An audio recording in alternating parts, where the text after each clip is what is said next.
Welcome back to my channel guys. मुझे पता है कि मेरा स्टोरी बोरिंग चल रही है क्योंकि स्टोरी की कोई टॉपिक नहीं बचा। और सच कहूँ तो मुझे एंडिंग का पार्ट समझ में नहीं आ रहा था क्योंकि मुझे कैसे इस स्टोरी को एंडिंग करना चाहिए। तो इसलिए मैंने सोचा कि इस स्टोरी को ख़त्म कर देती हूँ। वैसे भी इसका 20 पार्ट हो चुका है। काफ़ी टाइम से मेरे पास एक कमेंट आ रही है कि माय हेड पर्सन का सीज़न 2 आए और मैंने काफ़ी इस बारे में सोचा है। तो मुझे लगता है कि मुझे माय हेड पर्सन का सीज़न 2 लाना चाहिए। आप लोगों का क्या राय है प्लीज़ कमेंट करके ज़रूर बताना। और आज का लास्ट पार्ट सुनना। लास्ट पार्ट सुनने के बाद जैसा भी लगा हो, अच्छा लगा हो या फिर बुरा लगा हो, प्लीज़ कमेंट करके बता देना। तो चलिए आज का लास्ट पार्ट एक्सप्लेन करते हैं। पिछले पार्ट में आप लोगों ने सुना था नियो-सान लैनसन को ये बताता है कि विंग को अब लगता है कि लैनसन की लाइफ में विंग का कोई इम्पोर्टेंट नहीं रहा। लैनसन ये सुन के शॉक था। लैनसन कहते हैं क्या सच में विंग को ऐसा लगता है? नियो-सान कहते हैं हाँ, क्योंकि तुमने काम ही ऐसा किया है। लैनसन कहता है अच्छा, अगर विंग ऐसी बातें करेंगे तो मुझे गुस्सा नहीं आएगा? मैं उससे इतना प्यार करता हूँ फिर भी उसके दिमाग में ऐसे ख्याल कैसे आता है? मैं तो ये सोच के हैरान हूँ। नियो-सान कहता है तुम एक बार सोचो, तुमने उसका कॉल ही नहीं उठाया और ऊपर से जब विंग ने कॉल करना बंद कर दिया ये सोच के कि जब तुम्हें मन होगा, जब तुम्हारा मूड होगा तुम उससे बात कर लोगी, घुमा के कॉल कर लोगी, या फिर विंग की कॉल करना बंद करने से तुम उसे दोबारा घुमा के कॉल करोगी। जब तुमने कॉल नहीं किया तो विंग को ऐसा ही लगने लगा। लैनसन उठ के खड़ा होता है और कहता है मैं अभी विंग के पास जाता हूँ। तभी नियो-सान कहता है लान मांग जी तुम बहुत ज़्यादा ड्रंक हो, मुझे लगता है तुम्हें अकेला नहीं जाना चाहिए ड्राइव करके, मैं तुम्हें लेकर जा रही हूँ। लैनसन कहता है हाँ वैसे भी तुम मेरे साथ चलो, शायद तुम भी थोड़ा समझा सकते हो। नियो-सान कहता है नहीं, मैं तुम दोनों के बीच में नहीं पढ़ना चाहता, मेरा बीच में पढ़ना ठीक नहीं होगा। जो भी कहना है, जो भी समझाना है, मैं चाहता हूँ तुम बात करो और तुम आज इस चीज़ को सॉर्ट आउट कर दो।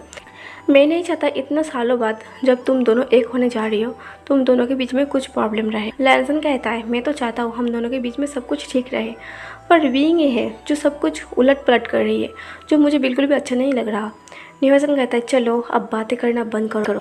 ऐसा कह के नियो-सान लैनसन को लेकर विंग के घर तक जाता है। जब लैनसन और नियो-सान विंग के घर पहुँच जाता है, विंग का घर का दरवाज़ा खुला था, मेन डोर भी खुला था। नियो-सान और लैनसन दोनों ही घर में आता है। लैनसन को विंग के ऊपर गुस्सा था कि विंग ने ऐसा सोच भी कैसे लिया कि मेरे लाइफ में उसका कोई इम्पोर्टेंट नहीं है। ये सोचते हुए लैनसन के हाथ में फ़ोन था जो गुस्से में वो डाइनिंग टेबल पर रख के विंग के रूम में हड़बड़ी में चला जाता है। पीछे नियो-सान खड़ा था पर उसी टाइम लैनसन का फ़ोन रिंग हो रहा था। नियो-सान देखता है लैनसन की फ़ोन में डायलन का कॉल आ रहा। नियो-सान सोचता है क्या डायलन का कॉल उठा लेना चाहिए या फिर लान मांग जी को फ़ोन देना चाहिए।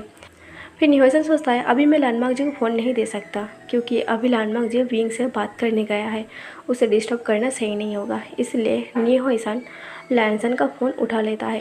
जैसे ही नियो-सान डायलन का कॉल उठा लेता है, नियो-सान के हेलो कहने से पहले डायलन कहता है लान मांग जी तुम मुझे घर में अकेले छोड़ के कैसे चले गए? मुझे डर लग रहा, पता नहीं क्यों तुम्हारे घर कुछ अजीब लग रहा, चारों तरफ से हवा बह रही है और लाइट भी नहीं है, लाइट भी चला गया है, मुझे बहुत ज़्यादा डर लग रही है, तुम जहाँ भी हो अभी आ जाओ।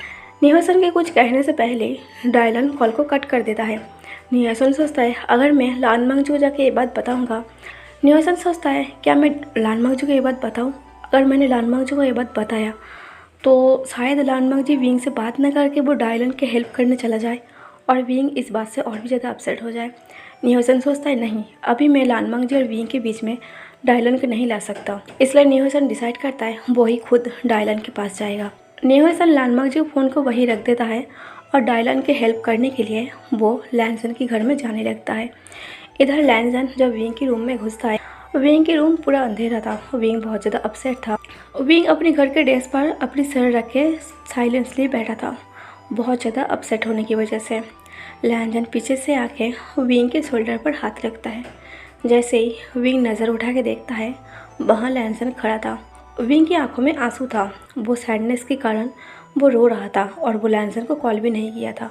विंग लैनसन को देख के सीक्रेटली अपने आंसू को पोंछता है और कहता है लैनसन तुम यहाँ। विंग उठ के खड़ा होता है। लैनसन कहता है तुमने मुझे कॉल क्यों नहीं किया? विंग कहता है मुझे लगा तुम्हारा जब मूड होगा तब तुम कॉल कर लोगे। लैनसन कहता है ओह, अगर मेरा मूड नहीं हुआ और अगर मैं कभी कॉल नहीं करता तो क्या तुम कॉल नहीं करते? अगर मैं तुम्हारी ज़िंदगी से ऐसे ही चले जाता तो तुम मुझे चले जाने देते? विंग कहता है वो बात छोड़ो, अब तुम्हारा मूड ठीक है? लैंसर कहता है मेरा मूड का मुझे पता नहीं। विंग कहता है ओह तो मुझे क्या करना चाहिए तुम्हारे मूड को ठीक करने के लिए। लैंसर कहता है मैं भूखा हूँ। तभी विंग कहता है ठीक है मैं तुम्हारे लिए कुछ बना देता हूँ। विंग को इतना नॉर्मल बिहेव करते हुए देख के लैंसर को अंदर से गुस्सा आ रहा था। अगर विंग लैंसर के ऊपर चिल्लाता, लैंसर को डांटता तो शायद लैंसर को अच्छा लगता, पर विंग ऐसा नॉर्मल बिहेव करता है जैसे उन दोनों के बीच में कुछ हुआ ही नहीं था। विंग जब किचन में जाता है खाना बनाने के लिए, जैसे विंग ओवन को ऑन करता है लैंसन ओवन को बंद कर देता है। विंग कहता है तुम बंद क्यों कर रही हो। लैंसन कुछ नहीं कहता, लैंसन बस साइलेंसली विंग को फेस को ही देखता रहता है। विंग फिर से ओवन को ऑन करता है, लैंसन फिर से ओवन को बंद कर देता है। विंग कहता है लैंसन तुम्हें हुआ क्या है, अगर तुम्हें भूख लगा है तो मुझे कुछ बनाना पड़ेगा ना। लैंसन कहता है विंग तुम अच्छे से बनाते हो। विंग कहता है क्या मतलब है, तुम मुझे बनाने क्यों नहीं दे रही हो। लैंसन विंग से कहता है अगर तुम्हारे दिल में कुछ बातें हैं तो बताना चाहिए, ऐसे साइलेंसली खामोश नहीं रहना चाहिए। तुम्हारी खामोशी मुझे अच्छा नहीं लग रहा, तुम्हारी खामोशी मुझे और भी ज़्यादा खामोश कर रही है। क्या तुम चाहते हो हम दोनों ऐसे रहें। विंग कहता है नहीं। लैंसन कहता है अगर मैंने कुछ गलती किया है तो तुम्हें उस गलती को मुझे बताना चाहिए और ये कहना चाहिए कि मुझे अपनी गलती को ठीक कर लेना चाहिए, नहीं तो खामोश होकर सब कुछ सहना चाहिए। तभी विंग कहता है तुमने कुछ गलती किया ही नहीं तो मैं तुम्हें क्या बोलूँ। लैंसन कहता है अच्छा नियो सर ने मुझे सब कुछ बताया है, मुझे सब कुछ पता है, क्या तुम अब भी फिर भी सब कुछ छुपाने लगोगे मुझसे। अगर तुम हर बात मुझसे छुपाओगे तो मुझे ऐसा लगेगा तुमने अपने आप से मुझे अलग कर दिया है। अगर हम दोनों एक है, हम दोनों एक दूसरे से प्यार करते तो इस खामोशी की क्या ज़रूरत है। जो भी कुछ है जो दिल में है वो बता देना चाहिए। अगर तुम ऐसे खामोश रह के साइलेंस रहना चाहते हो और मुझे तुमसे अलग करना चाहते हो तो ठीक है मैं यहाँ से जाता हूँ। और हाँ मुझे भूख नहीं लगा है, मुझे कुछ और चीज़ की भूख लगा है जो सिर्फ तुम ही मिटा सकते हो। ऐसा कह के जब लैंसन जा रहा था तभी विंग लैंसन को पीछे से हक कर लेता है और लैंसन को जाने से रोक लेता है और कहता है मत जाओ, शायद मैं तुम्हारे बिना अधूरा हूँ। तभी लैंसन कहता है पर मैं गया ही कब था, मैं तो हमेशा से तुम्हारे साथ हूँ। तभी विंग रो पड़ता है। विंग के आंसू लैंसन के शोल्डर पर गिर रहा था। तभी लैंसन कहता है विंग रोना बंद करो, ऐसे तुम अगर रोगी तो मुझे अच्छा नहीं लगेगा। विंग कहता है मुझे रोने दो, मैंने गलती किया है, मैंने तुम्हें हर्ट किया है। तभी लैंसन कहता है छोड़ो मुझे। जब विंग लैंसन को छोड़ता है, लैंसन विंग की तरफ मुड़ता है और विंग को हक कर लेता है और कहता है ऐसा कभी मत सोचना कि मेरी लाइफ में तुम्हारा कोई इम्पोर्टेंट नहीं है। तब विंग कहता है तो तुम 2-3 दिन मुझसे बिना मिले, मुझसे बिना बात किए कैसे रह ली, मैं तो तुम्हारे बिना पागल हो चुका हूँ। तभी लैंसन कहता है क्योंकि मैं बहुत ज़्यादा गुस्सा था। विंग कहता है मैं कुछ भी गलती करूँ उसके लिए तुम मुझे डांट देना, झगड़ा कर लेना, कुछ भी कर लेना, पर ये भी बात करना बंद मत करना, मुझे ये सही नहीं, क्योंकि मैं तुम्हारे बिना नहीं रह सकता। और जब तुमने मुझसे बात करना बंद कर दिया मुझे लगा शायद अब तुम्हारी लाइफ में मेरा उतना इम्पोर्टेंट नहीं रहा। तभी लैंसन कहता है विंग नॉनसेंस बातें कभी मत करना, दरअसल मैं तुमसे बहुत ज़्यादा प्यार करता हूँ, इतना ज़्यादा प्यार शायद मैं तुमसे नहीं कह सकता, और तुमसे मुझे जितना प्यार चाहिए था मुझे उतना प्यार नहीं मिल रहा और मुझे ऐसा महसूस हो रहा तुम अपने आप को रोक के रख रही हो मुझसे प्यार करने के लिए। मैं बस इस बात से थोड़ा बहुत गुस्सा हो गया था और इसका मतलब ये नहीं कि मेरी लाइफ में तुम्हारा कोई इम्पोर्टेंट नहीं है। तभी विंग कहता है मुझे पता है, फिर भी मेरे दिमाग में अजीब अजीब सा ख्याल आता है। तभी लैंसन कहता है क्योंकि तुम डरते हो। विंग कहता है सच कह रहा हूँ, मैं बहुत ज़्यादा डरता हूँ। जब तुम मुझसे प्यार करते थे तब मैं कोमा में पड़ा था, तब तुम मेरे लिए तरसते थे, और जब मुझे तुमसे प्यार हुआ, मैंने जिस इंसान से प्यार किया था वो इंसान तो कब का इस दुनिया को छोड़ के चला गया था। जब मुझे तुमसे प्यार हुआ था मैंने उस वक्त तुम्हें अपना दिल की बात नहीं बताया था। मुझे लगा था पहले मैं लियांसो की मैटर को ख़त्म करता हूँ, उसके बाद मैं अपने दिल की बातें बताऊँगा।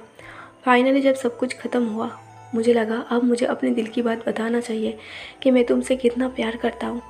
जब मैं तुमसे बताना चाहा तब मुझे पता चला मैं जिस इंसान से प्यार करता हूँ वो तो कब का इस दुनिया को छोड़ के चला गया। तब मुझे ऐसा लग रहा था कि मैं सपने में हूँ, मैं शायद सपना देख रहा हूँ, पर मैं उस सपने से आज तक बाहर नहीं आ पाया। और आप भी जब तुम मेरे साथ हो, मेरे पास हो, मेरे साथ रहना चाहते हो, मुझे अजीब सा डर लगता है। मुझे ऐसा लगता है शायद मैं सपना देख रहा हूँ, और हमेशा ये डर लगता है किसी वजह से तुम मुझसे दूर ना चले जाओ।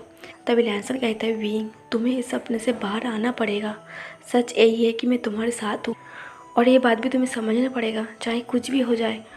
मुझे तुमसे कोई अलग नहीं कर पाएगा। ऐसे कह के वो दोनों एक दूसरे को टाइटली हक कर लेता है, जैसे कोई उन दोनों को अलग न कर दे। दोनों की आंखें नम था। काफ़ी टाइम हक करने के बाद विंग और लैंसन एक दूसरे से अलग होता है। विंग लैंसन को किचन की शेल्फ पर बिठा देता है और फाइनली विंग लैंसन को किस कर ही लेता है। विंग लैंसन के फेस को पकड़ के अपनी ओर और करीब ले आता है और लैंसन की लिप पर किस कर लेता है और लैंसन की हाथ धीरे धीरे विंग की शर्ट के अंदर से विंग को बैग को सहला रहा था। दोनों एक दूसरे को काफ़ी अच्छे से किस कर रहा था।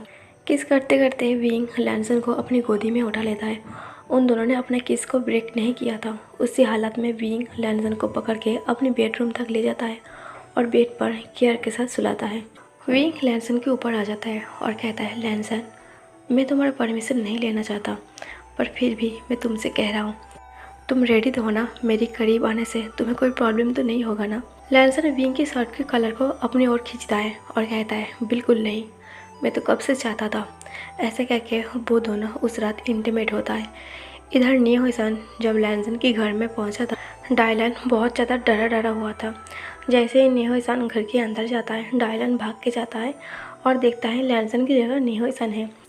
फिर भी डायलन भाग के नियो-हिसन को गले से लगा लेता है और कहता है, आप आ गए, मैं बहुत ज़्यादा डर गया था। तभी नियो-हिसन डायलन के बैग को सहलाते हुए कहता है, हाँ तुम इतना डरो मत, मैं तुम्हारे पास ही हूँ। और लानमंग जी का कॉल मैंने उठा लिया था और वो अभी बिज़ी है विंग के साथ, तो मुझे लगा तुम्हारी हेल्प कर देना चाहिए। डायलन कहता है, मैं यहाँ अकेला नहीं रह पाऊँगा। तभी नियो-हिसन कहता है, पहले तुम कंफर्टेबल हो जाओ। ऐसे कह के नियो-हिसन डायलन को अपने आप से अलग करता है और डायलन को बेड पर बिठाता है और डायलन को एक गिलास पानी देता है और कहता है, पहले तुम इसे पी लो और थोड़ा कंफर्टेबल हो जाओ, उसके बाद हम बात करते हैं। डायलन पानी को पीता है, 2 से 3 मिनट तक रेस्ट लेता है और बोलता है, मैं बहुत ज़्यादा डर गया था, इसलिए मैंने लानमंग जी को कॉल किया था। पता नहीं वो यूँ ही अचानक कहाँ चला गया। हम दोनों सो रहे थे, मैं कुछ टाइम के लिए सो गया था और बस जब मेरी आंखें खुली तो मैंने अपने आप को अकेला पाया और मैं इस बात से बहुत ज़्यादा डर गया। तभी नियो-हिसन कहता है, कोई बात नहीं, तुम मेरे साथ मेरे घर में चलो, शायद लानमंग जी आज वापस नहीं आएगा। तब डायलन टाइम को देखते कहता है, लेकिन बहुत रात हो चुका, मुझे लगता है आपके घर जाने के बजाय आप यहीं रुक जाओ। नियो-हिसन कहता है, क्या यहाँ? तभी डायलन कहता है, आपको कोई प्रॉब्लम तो नहीं है ना? नियो-हिसन कहता है, पर अनकॉमन जगह पर मुझे नींद नहीं आता। तभी डायलन कहता है, तो एक काम करते हैं, हम दोनों बैठ के बातें करते हैं। उस रात नियो-हिसन के डायलन की काफ़ी अच्छा बॉन्डिंग बन गया था। वो दोनों काफ़ी बातें करता है और एक दूसरे को बहुत अच्छे से समझ लेता है। नियो-हिसन की समझदारी बातों से डायलन को नियो-हिसन बहुत ज़्यादा पसंद आ गया था। शायद डायलन के मन में नियो-हिसन ने अपने घर बसा लिया था। नियो-हिसन और डायलन बातें करते करते नियो-हिसन वहीं सो जाता है। नियो-हिसन के सो जाने पर डायलन भी नियो-हिसन के सामने सो जाता है और नियो-हिसन को एडमायर करता है और डायलन भी सो जाता है और सुबह हो जाता है। सुबह होने के बाद नियो-हिसन सबसे पहले नींद से उठ जाता है और मिरर में देखते हुए अपने आप को ठीक करता है। तब डायलन नींद से उठ जाता है। डायलन नींद से उठते ही नियो-हिसन को गुड मॉर्निंग कहता है। नियो-हिसन कहता है, गुड मॉर्निंग, तुम अच्छे से सोए थे? तभी डायलन कहता है, मुझसे अच्छे से तो आपने सोए थे। तभी नियो-हिसन कहता है, हाँ मुझे पता नहीं था, तुमसे बात करते करते कब मैं सो गया था। तभी डायलन नियो-हिसन के करीब आता है। डायलन को ऐसे करीब आते हुए देख के नियो-हिसन थोड़ा नर्वसनेस फील कर रहा था। नियो-हिसन अपने कदम को पीछे लेते हुए कहता है, तुम मेरे करीब ऐसे क्यों आ रही हो? तभी डायलन एकदम से नियो-हिसन के करीब आ जाता है और नियो-हिसन के हेयर को ठीक करते हुए कहता है, आपको हेयर स्टाइल ऐसे नहीं, बिल्कुल वैसे बनाना चाहिए जैसे आप खूबसूरत लगते हो। तभी नियो-हिसन नर्वसली कहता है, मुझे नहीं पता, मैं आज तक दूसरा स्टाइल कभी ट्राई नहीं किया है। तभी डायलन नियो-हिसन की हेयर को ठीक करने लगता है और ठीक करने के बाद उसे मिरर में देखने के लिए कहता है। जब नियो-हिसन अपने आप को मिरर में देखता है, सच में नियो-हिसन काफ़ी हैंडसम लग रहा था। तभी नियो-हिसन कहता है, मैंने तो आज तक कभी सोचा ही नहीं मैं भी हैंडसम लग सकता हूँ। तभी डायलन कहता है, पर आप तो बहुत ज़्यादा हैंडसम हो। डायलन की बात सुन के नियो-हिसन को शाई फील होता है। नियो-हिसन ब्लश कर रहा था। तभी डायलन नियो-हिसन को देख के कहता है, ओह आप ब्लश भी करते हो, मुझे पता नहीं था। तभी नियो-हिसन कहता है, मुझे अब घर जाना चाहिए। नियो-हिसन बहुत ज़्यादा नर्वस हो गया था। नियो-हिसन डायलन से जब छूट के जाने की कोशिश करता है, डायलन एकदम से अचानक से नियो-हिसन का हाथ पकड़ लेता है। डायलन के सडनली हाथ पकड़ने से नियो-हिसन डायलन की तरफ देखने लगता है। डायलन कहता है पता नहीं क्यों आप मुझे कभी पसंद आने लगे। निहोसन कहता है तुम बहकी बातें करना बंद करो, लगता है तुमने सुबह ही पी लिया है। तभी डायलन कहता है अब मजाक कर रही हो क्या? मैंने आपके सामने ही बस जस्ट अभी नींद से उठी हूँ, तो मैंने पिया कब है? तभी निहोसन कहता है कभी कभी बिना पी ही लोगों को दिमाग चढ़ जाता है, लगता है तुम्हारा दिमाग भी चढ़ रही है। मत भूलो मैं तुमसे बहुत ज़्यादा ओल्ड हूँ। तब डायलन कहता है आपकी और वी की क्या प्रॉब्लम है? आप दोनों हमेशा अपनी एज को बीच में क्यों लाते हो? तभी निहोसन कहता है क्योंकि पता नहीं हम दोनों अपनी एज को क्यों लाते हैं। ऐसे कह के निहोसन जाने लगता है। तभी डायलन लाउडली वॉइस में कहता है अगर मुझे आपसे प्यार हो गया, क्या आप भी मुझसे प्यार करोगी? तभी निहोसन कहता है ऐसे डायरेक्टली कौन कहता है, और मुझे लगता है तुम्हें इस बारे में और भी ज़्यादा सोचना चाहिए, क्योंकि अभी अभी हम मिले हैं। तभी डायलन कहता है प्यार होने के लिए कुछ वक्त ही काफ़ी होता है। निहोसन कुछ नहीं कहता। निहोसन इतना ज़्यादा शाय फील कर रहा था, वो सीधा घर के लिए निकल पड़ता है।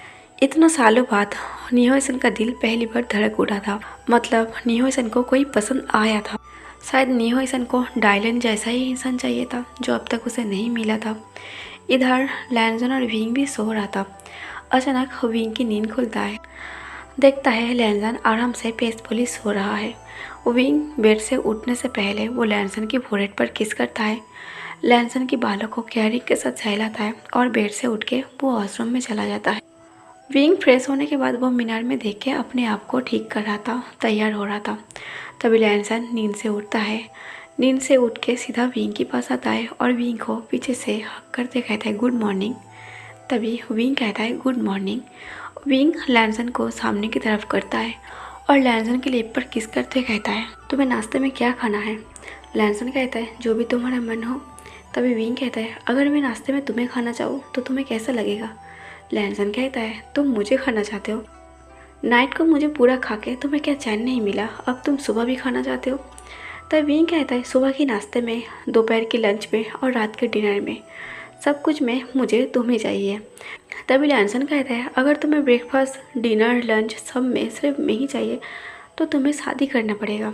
मैं ऐसे ही तो तुम्हारे हाथ में नहीं आ सकता हूँ ना, और मैं हर रोज़ तुम्हें ऐसे ही बिना कुछ दिए सौंप तो नहीं सकता, पहले तुम्हें मुझे शादी करना पड़ेगा। विंग कहता है मैं भी अब तुमसे अलग नहीं रह पाऊँगा, और कल रात की बात तो और भी नहीं। तभी लैंसन कहता है तो फिर हम शादी कर ले। विंग कहता है मैं शादी तो करना चाहता हूँ, पर मैं चाहता हूँ तुम्हारी बचा कुचा जो पढ़ाई है तुम उसे कंप्लीट कर लो। लैंसन कहता है इस टाइम तुम पढ़ाई की बात मत करो, बहुत बोरिंग फील होता है। तब विंग कहता है तुम्हें कंप्लीट तो करना पड़ेगा। लैंसन कहता है बात तो सही है, मेरा डैड भी नहीं मानेगा अगर मैं पढ़ाई कंप्लीट नहीं की, और अगर मैं आप उसे कह दिया कि मुझे शादी करना है वो तो बिल्कुल भी राज़ी नहीं होगा। विंग कहता है इसलिए तो कह रहा हूँ पहले तुम मन से पढ़ाई को कंप्लीट कर लो, उसके बाद हम दोनों शादी करते हैं। लैंसन अपना पढ़ाई संघाई में कंप्लीट करता है। विंग हर रोज़ लैंसन को कॉलेज छोड़ने जाता था और फिर कॉलेज से लाने भी जाता था। ऐसे करते हुए लैंसन अपनी पढ़ाई कंप्लीट कर लेता है, और इधर निहोसन और डायलन के बीच में प्यार शुरू हो गया था। वो दोनों भी एक दूसरे से प्यार करने लगे थे और वो दोनों भी एक दूसरे से शादी करने वाले थे। जब लैंसन की पढ़ाई कंप्लीट हो जाता है फाइनली, वो दिन आ ही जाता है जब विंग और लैंसन एक दूसरे के साथ अपनी मैरिज कंप्लीट करता है। जब विंग और लैंसन अपनी मैरिज को कंप्लीट करता है तब डायलन कहता है अब मुझे भी शादी करना है। लानवांगजी और विंग को शादी करते हुए देख के मुझे भी अब सहन नहीं हो रहा। निहोसन कहता है तो हम दोनों भी शादी कर ले। डायलन कहता है क्या सच में तुम मुझसे शादी करना चाहते हो? निहोसन कहता है तुम्हें देख के क्या लगता है मैं एक धोखेबाज इंसान हूँ? अगर मैंने तुमसे प्यार किया है तो शादी तो करूँगी ना। तभी डायलन निहोसन को कस के हक कर लेता है और सबके सामने ही निहोसन के लिप पर किस कर लेता है। इधर लैंसन और विंग अपनी मैरिज को कंप्लीट करके एक दूसरे को किस नहीं किया था, और इधर डायलन और निहोसन एक दूसरे को हक करके किस कर लेता है। तभी बैनिंग कहता है आखिर शादी किसकी हो रही, लानवांगजी और विंग या फिर डायलन और निहोसन की? मुझे तो समझ में नहीं आ रहा। तभी बैनिंग की वाइफ बैनिंग को किक मारते कहता है लानवांगजी और विंग की शादी हो रहा, और तुम निहोसन की तरफ नज़र भी मत डालना, वो अब सिंगल नहीं रहा, उसका भी एक बॉयफ्रेंड है और वो शादी करने वाला है, और तुम डायलन के सामने उसके साथ ऐसा फ्लर्ट बिल्कुल भी मत करना, नहीं तो डायलन को शक हो सकता है। तभी वैनिंग कहता है जब तक वो सिंगल था तब तक मैं उससे फ्लर्ट करता था, अब मैं गधा नहीं हूँ जो मैं उसके साथ फ्लर्ट करूँगा। तभी वैंडिंग की वाइफ कहता है, क्या तुम्हें शक है तुम गधा नहीं हो? मुझे तो लगता है तुम गधा हो। तभी वैंडिंग कहता है, तुम मेरा वाइफ हो और तुम ऐसे ही मुझे गधा नहीं कह सकते। तभी वैनमोंग आ जाता है और कहता है, ओप्पो मम्मा, अब दोनों भी कहीं पर भी शुरू हो जाते हो, अब दोनों शादी एंजॉय करो ना। तभी वैंडिंग अपनी वाइफ से कहता है, वैसे हमारा वैनमोंग भी बड़ा हो चुका है, अब उसके लिए भी उसका वाइफ ढूंढना पड़ेगा। तभी वैंडिंग की वाइफ कहता है, हाँ ढूंढना तो पड़ेगा, पर मैं अभी इतना जल्दी सास नहीं बनना चाहता। वैंडिंग कहता है, ओहो तुम अब जवान नहीं रहे, तुम भी ओल्ड हो चुके हो, इस बात को मान लो। तभी वैंडिंग की वाइफ कहता है, कौन सा तुम जवान हो, तुम भी तो ओल्ड हो चुके हो, बस अपनी एज को छुपाते रहते हो। शादी कंप्लीट होने के बाद वेडिंग नाइट में लैंसन बेसब्री से विंग का इंतजार कर रहा था। इधर नियोसन, डायलन और वैंडिंग विंग को लैंसन के रूम में जाने नहीं दे रहा था। वो सब विंग को सता रहा था। इधर लैंसन को इतना ज़्यादा गुस्सा आ रहा था कि विंग इतना लेट क्यों कर रहा। विंग अपनी दोस्तों को काफ़ी मिन्नती करता है कि वो आज उसे छोड़ दे। लैंसन उसका वेट कर रहा, पर वो तीनों विंग को सताने में इतना मज़ा आ रहा था, आधी रात हो गया था। तब जाकर नियोसन, डायलन और वैंडिंग विंग को छोड़ता है, पर जब तक विंग जाता है लैंसन सो चुका था। विंग को बहुत ज़्यादा अफसोस हो रहा था कि वो लैंसन को वेट करवाया। जब विंग लैंसन को बुलाता है, लैंसन बहुत ज़्यादा गुस्से में था। लैंसन कहता है, अब मुझे कुछ नहीं करना, मुझे नींद आ रहा है, मुझे सोना है। विंग काफ़ी बार लैंसन को उठाने की कोशिश करता है, पर लैंसन नहीं उठता। वो दोनों वेडिंग नाइट में अपना हनीमून नहीं मना पाता।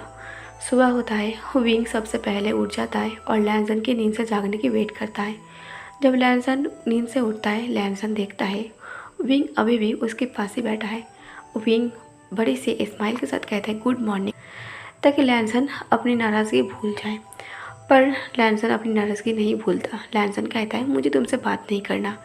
ऐसा कह के लैंसन बेड से उठता है।